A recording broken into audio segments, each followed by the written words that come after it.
Well, good morning. Here it is. It's Monday morning already.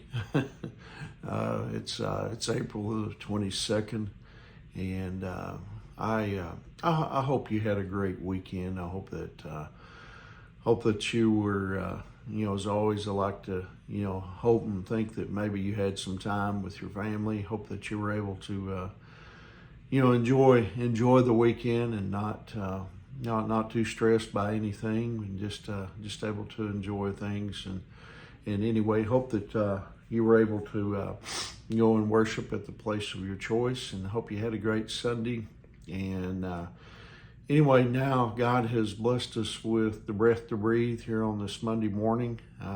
We have not only a day of opportunities, but hopefully a week of opportunities if the Lord tarries. And anyway, hope this morning finds you feeling well.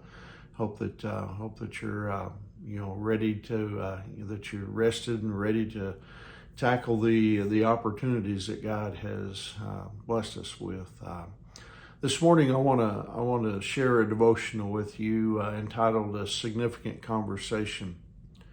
Nicodemus, he had it all. There in the New Testament, in the book of John, he had all the things that someone should have to be happy. Worldly things, wealth, power, and fame, and he even had morality.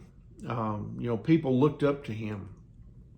Jesus identified him as a respected Jewish teacher in John 3:10. His name, was known by most. He was a man to whom others, looked for direction and spiritual answers. But Nicodemus, he had a lot of questions about life. Even though he was well known, highly educated, and deeply religious, there was something missing in his life. And that brought him to a conversation with Jesus one night, an encounter. Nicodemus, he was a Pharisee, and often, we think of Pharisees, in a negative light. Perhaps that's because Jesus, he saved his most critical and scathing words, for the scribes and the Pharisees. But not all of them were corrupt. You need to understand it wasn't easy to become a Pharisee. It took a lot of study, preparation, and discipline. A Pharisee was someone who had committed himself, in a solemn vow before two witnesses, that he would devote every moment of his life, to obeying the Ten Commandments. Thus, Nicodemus, he had spent hours studying the scriptures and hours before God in prayer. He was a very devout and religious individual. Nicodemus had been hearing about the Lord's ministry, which was, just wrapping up at this point. He had enough spiritual, discernment to know that Jesus, he was sent from God. However, I don't think that Nicodemus necessarily knew, that Jesus was the Messiah of Israel.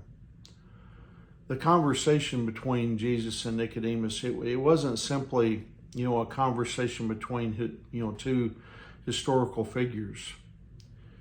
You see, rather, it was a conversation between God and humanity.